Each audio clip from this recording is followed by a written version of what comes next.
Welcome back to the morning show here on Arise News. Well, it's time now to review headlines on today's newspapers with the Ombudsman of This Day and Arise Media Group and This Day Newspaper Limited Group Executive Director Kayode Komolafe. Good morning. Happy Sunday to you, Mr. Good morning, Komolafe, our Ombudsman. Good morning, Steve. Yeah. Good to have you. Yeah. All right, let's jump into it very quickly, and we'll start with This Day on Sunday. Let's take it from the top. Keyamo, that's the window story. Keyamo reads the Riot Act to CEOs of aviation agencies, vows to cancel obsolete contracts, and the rider says he would rather sack agency heads than lose his job. Directs NCAA to submit daily reports on flight delays.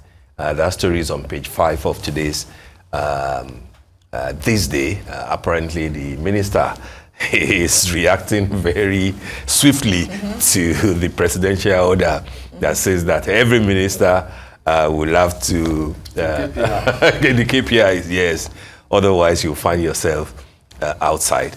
The strip below the masthead says analysts frequent Omo auctions raise bright prospects for higher Naira value. That's also on page 5 of today's paper.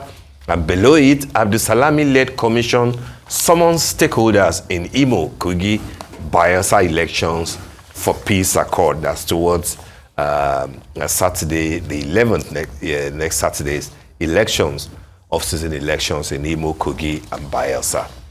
The lead story here says, after surviving impeachment plot, Fubara apologizes over political crisis in Rivers. Hails Tinubu on fatherly intervention. Ijaw youth leaders caution Rivers elders, vow to resist any intimidation. Political structure doesn't belong to you. INC tells Wike, stop being timid, fight to free yourself. Shehu Sani advises governor. And lastly, police redeploy Wike's loyalists to strategic positions. There is yet another story on page 10, which is promo there on cover. Buratai, political class created insecurity in Nigeria. That's former chief of army staff who was also an ambassador to Benin Republic, I believe. Yes.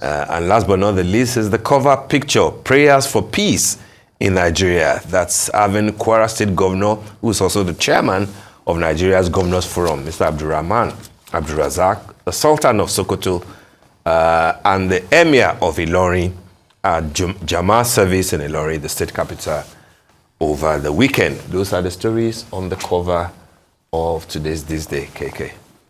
Yeah. Shall we begin with the aviation story? You know, it's, coincidentally, the Minister of Aviation, Mr. Festus Keyamo, is reading this Riot Act at a time when investigations is said to have just begun on the crash landing of a private jet of his, in which one of his colleagues, the Minister of Power. The Minister of Power, you know, that incident in Ibadan. Now, the accident investigation department, you know, is working on that. But it's interestingly, one of the things that the minister, Mr. Keyamo, you know, pointed out in that forum with the agencies, you know, and all the other stakeholders in the industry, is that there are some, you know, obsolete, to use the word, obsolete contracts, you know, signed between some of the agencies and other bodies. Particularly, you know, the contracts, you know, in respect of navigational equipment, you know, like the Airspace Management Agency, you know. So I think it's a great thing that I think it is doing because of the public perception, you know, that not the, I mean, that is that the state of the aviation industry, it needs, you know, proper intervention so that people will have, quality, you know, service, you know, for their pay. Yeah. And one of the things also that the minister, you know, talk about is that, you know, there will be, you know, a daily report, you know, on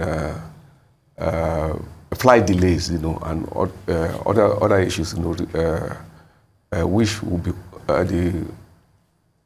the customers, you know, the sector will find very relevant, you know. So what we can say is that, you know, we should be encouraged in that line, and the different ministries, you know, should also do the same thing, that, you know, as a follow-up to the retreat, you know, of the ministers, where the president asked them to sign a performance bond, you know, and setting the key performance index. And now this now should now cascade, you know, cascade into the various departments and agencies in the respective ministries. So we see that, you know, happening in the case of the aviation industry.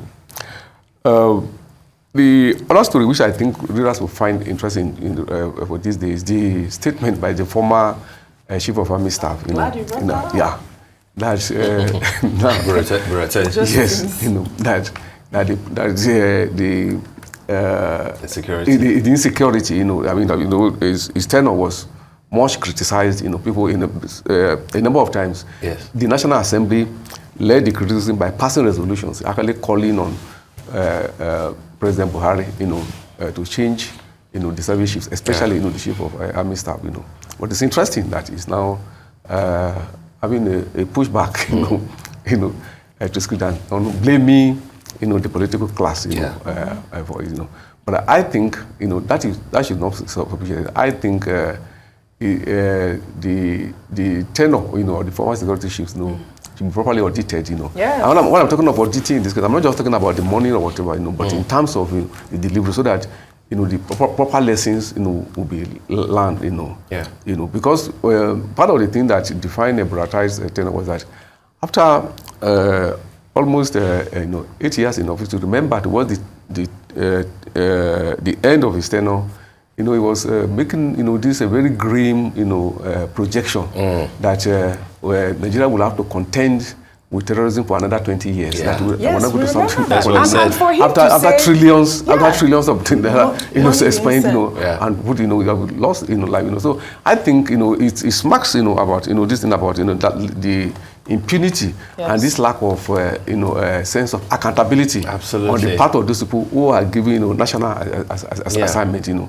So I don't think that you should just get away with this, you know, rhetorical performance, you know, at the forum, you know, at the weekend. Yeah. That's true. Let me just read what he said. He said the call stemmed from personal biases rather than an objective evaluation of his performance. Objective evaluation of his performance was the reason why they called for the change of service chiefs, because of the terror and the insecurity that had been plaguing the country during his tenure. So it is quite absurd, like you said, blaming the political class at this moment after he has left office for the level of insecurity that we're facing in Nigeria. It's a shame. All right, should we head over now to, should we take this day style? This day style, yeah. We should, yeah. All right. The cover picture there, if you can pull up this day style, runway moments, Fashion Week season. It was Fashion Week last week or the week before, and Konya wrote about some stories. She says October in Nigeria was no ordinary month. It was a month that ignited the fashion scene in the country's style capital, Lagos, with an explosion of creativity, color, and unapologetic self-expression.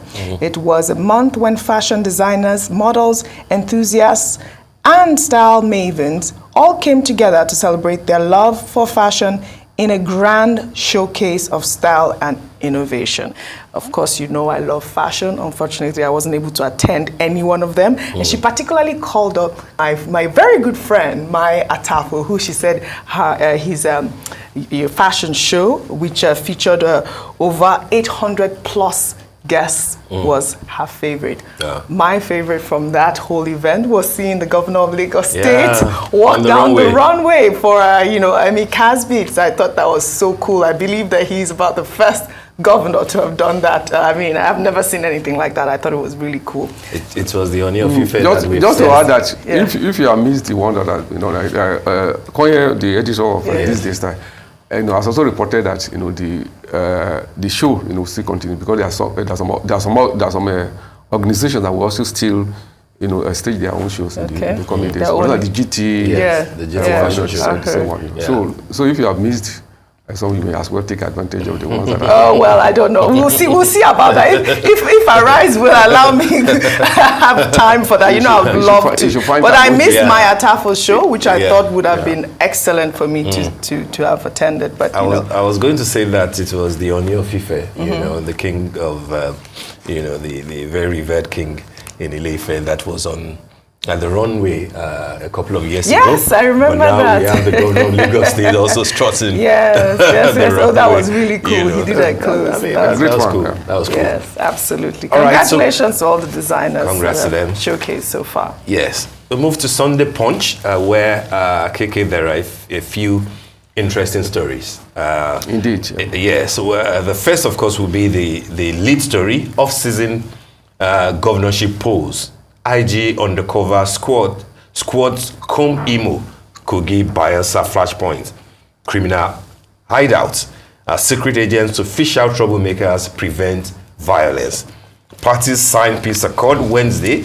Opposition vows to resist rigging. I mean, it's a week to the election, so people are really getting prepared. But on top there, one of the window stories, federal government shuts Ibadan airport, probes minister's plane crash. We mentioned a bit about it on the cover of this day, but I think it's an important story, given what has been insinuated on social media about the status of that private jet that took the minister, that flew the minister. I think that the authorities will have to come clean on the status of that plane so that we actually know what is happening. There's yet another story how EFCC hosted raid. Students arrest affected OAU. That's the Great Ife itself. That's the PRO of the university speaking. Thankfully, the new chair of the EFCC, Olukoide, I think he has now put an end to all those nocturnal raids by operators, which really will be in tandem with the desires of the public. And that will be a welcome development. Absolutely, absolutely. Avoid major hostels in Nigeria. US warns citizens. I don't know what to make of this story. The last Hostel time, or hotels? hotels. Yeah. Avoid major hotels. That was a in terror Nigeria. threat. Did you see it this weekend? Well, I mean, I saw it. Circulating, Yes, I mean, I'm saying that the last time that the US raised that sort of alarm, nothing happened, and I like the way that the Nigerian government stood up to that warning from the US. But they must have their intelligence. Do you think it's some sort of propaganda? I'm not saying it's propaganda, but they also had intelligence the last time too, but nothing happened in Abuja. They were specific it about probably Abuja. was averted because of the warning. Yeah, so I'm saying that maybe there is a way that such warnings should be conveyed, rather than sounding... Causing panic. Yeah, causing panic among people. Things happen in the US on a daily basis. How come they miss, all such things, and they're not giving warnings to schools? I get your point. Schools and hotels, they do, that are being attacked on a daily basis. Thank you very much. I get your point, but they do. Yeah. Experts fear epidemic as homeless persons, KK, take over public spaces, turn highways to toilets. That's a special report, pages 40 and 41. But an interesting story that I really will want you to talk on. Government to spend 15 billion naira on third mainland bridge repair. I'm wondering, is this in addition to the 6.3 billion naira that was approved, and which the former minister, Raji Fashola, said that it was going to be used to not just to fix third mainland, but to also service the 24-month deal that they had with an agency that will look, oversee the maintenance of the bridge, from end of May this year. We haven't seen anything done with the 6.3 billion. All we have seen as of 2 weeks ago was just the palliative after so many destructions and accidents had been caused. But here we are, another 15 billion being approved, twice the size of what was approved, but was never utilized. I'm a bit confused here as to what's happening in terms of voting money for such a small but important project You're right. I was on the just third trying to mainland look bridge. through the story to make sure that it was not a cumulation of the monies that makes up that 15 billion. I doubt. It does seem like it's a separate. It is a separate money. Yeah. I think the Minister of Works, is up to the task. Give a clarification. I mean, it's a very important clarification, for the public that you are talking about as to the cost of repairing the mainland bridge. But I think we should quickly, we should quickly take this story about the fear of epidemic. This national scandal, of open defecation. The last that's by the way, that report, it will make a very interesting, read, for the public. Absolutely. Yes, the last UNICEF report, on this matter concerning Nigeria shows that about 48 million Nigerians, and that is representing about 23% of the population, still engage in open defecation. And this is especially so in the rural areas. And you know what that means. This is a very crucial issue of development. And that is tied to all, the frenzy, the heat about politics. That at the end of the day, the purpose of politics should be to be able to address this issue and, reverse, this, scandal that Nigeria is the world capital. Complete is the scandal. world capital, for open defecation. That in the 21st century, if you still have 48 million Nigerians, still doing totally it the way perhaps it was done in the day of Adam and the other. I think that is the matter that should be our focus. And of course, related to this is the question of the water supply. The water question, which is a crisis that is not hitting the headline. That is more relevant, more important than all the political. Sadly, no state is spared, including Lagos. No state. In fact, if you see the breakdown, the North Central has the largest percentage of this 48 million, about 47%. The second, just to buttress the point, is the Southwest. About 24% of it. Unacceptable. The third is the South, with about 23%. And the Southeast is 23%. I think the least, interestingly, which is is Northwest and Northeast, with just about 11%. But I think it's a thing that we should find unacceptable. Absolutely. That we still find millions of Nigerians in 2023 that are still engaging in open defecation. Okay, we don't have much time, only 30 seconds, but I'm sure a lot of Nigerians would like to see the lead story on The Guardian.